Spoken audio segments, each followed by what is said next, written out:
आपने महसूस किया होगा कि जो लोग अच्छे कर्म करते हैं वो परेशान रहते हैं, वहीं जो बुरे कर्म करते हैं वे हमेशा खुश रहते हैं।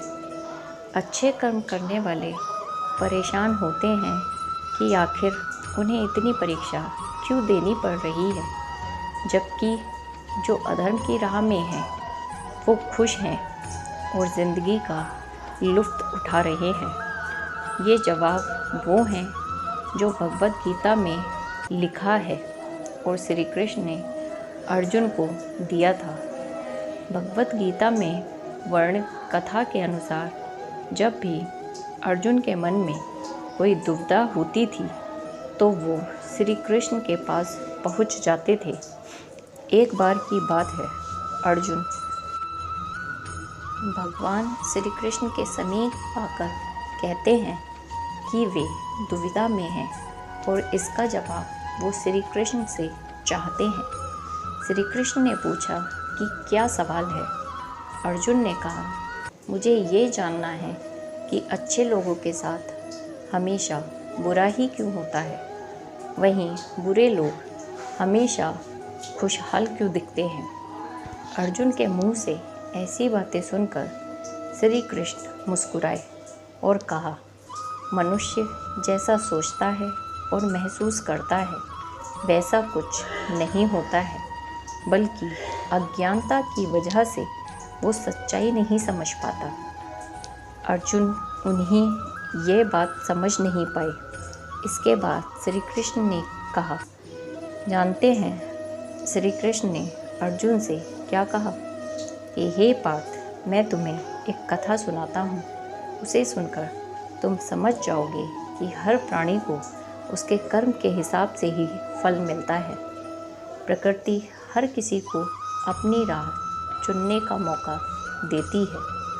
अब वो मनुष्य की इच्छा पर निर्भर करता है कि उसे धर्म की राह चुननी है या अधर्म की। कथा शुरू करते हुए श्री कृष्ण ने कहा, एक नगर में दो पुरुष रहा करते थे। एक पुरुष व्यापारी था जिसके जीवन में धर्म की बहुत महत्वता थी। वो पूजा पाठ में यकीन रखता था। वो हर रोज़ मंदिर जाता था और दान धर्म भी करता था और हर रोज़ भगवान की पूजा करता था। वहीं दूसरा पुरुष बिल्कुल विपरीत था। वो हर रोज़ मंदिर तो जाता था लेकिन पूजा करने नहीं, बल्कि मंदिर के बाहर से जूते चप्पल चुराने। उसे दान और धर्म से कोई लेना देना नहीं था। समय बीतता गया और एक दिन बहुत ज़ोर की बारिश हो रही थी। इस वजह से मंदिर में पुजारी के अलावा कोई नहीं था। ये बात जब दूसरे पुरुष को पता चली तो उसने कहा कि ये सही मौका है मंदिर का धन चुराने का। पंडित से नज़र बचाकर उसने मंदिर का सारा धन चुरा लिया। उसी समय धर्म कर्म में विश्वास रखने वाला व्यक्ति भी मंदिर पहुंचा। दुर्भाग्य से मंदिर के पुजारी ने उसे ही चोर समझ लिया और चिल्लाने लगा। वहाँ लोग एकत्रित हो गए और उसे बहुत मारा। किसी तरह वो बचते बचाते वहाँ से निकला तो दुर्भाग्य ने उसका पीछा यहाँ भी नहीं छोड़ा। मंदिर के बाहर वो एक गाड़ी से टकरा गया और घायल हो गया। फिर वो व्यापारी लंगड़ाते हुए घर जाने लगा तो रास्ते में उसकी मुलाकात उसी पुरुष से हुई जिसने मंदिर से धन चुराया था।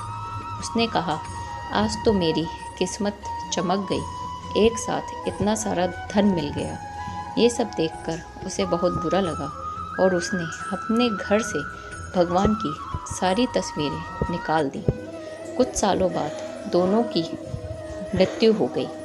मरने के बाद जब दोनों यमराज की सभा में पहुँचे और भले पुरुष ने दूसरे व्यक्ति को देखा तो उसे बहुत गुस्सा आया।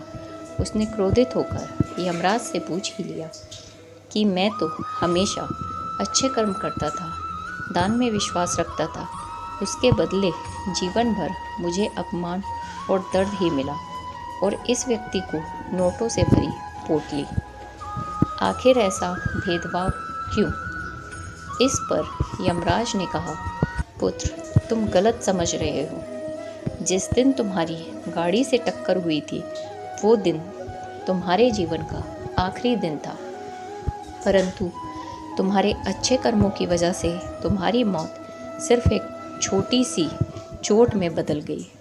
तुम इस दुष्ट व्यक्ति के बारे में जानना चाहते हो। दरअसल इसके भाग में राजयोग था, मगर इसके कुकर्मों और अधर्म की वजह से वो सिर्फ एक छोटी सी धन की पोटली में बदल गया। कथा सुनने के बाद श्री कृष्ण अर्जुन से कहते हैं, पार्थ, क्या अब तुम्हें तुम्हारे सवाल का जवाब मिल गया? ऐसा सोचना कि भगवान तुम्हारे कर्मों को नज़रअंदाज कर रहे हैं, ये बिल्कुल भी सत्य नहीं है। भगवान हमें कब, क्या, किस रूप में दे रहे हैं मनुष्य को समझ में नहीं आता है, मगर आप अच्छे कर्म करते रहे तो भगवान की कृपा हमेशा बनी रहती है। इसलिए अपने अच्छे कर्मों को बदलना नहीं चाहिए, क्योंकि उसका फल हमें इसी जीवन में मिलता है। इसलिए मनुष्य का फर्ज है कि वो हमेशा अच्छे कर्म करता रहे, क्योंकि श्री कृष्ण ने गीता में भी बताया है कि किसी के द्वारा किया गया कर्म बेकार नहीं जाता, चाहे वो अच्छा हो या बुरा। हमारे इन्हीं कर्मों की वजह से हमें जीवन में आका भी जाता है, और मरने के बाद हमारे अच्छे और बुरे कर्मों के लिए लोग हमें याद रखते हैं और पहचानते हैं। अगर आपको हमारे द्वारा दी गई जानकारी पसंद आई हो तो हमें कमेंट बॉक्स में लिखकर ज़रूर बताइएगा। धन्यवाद।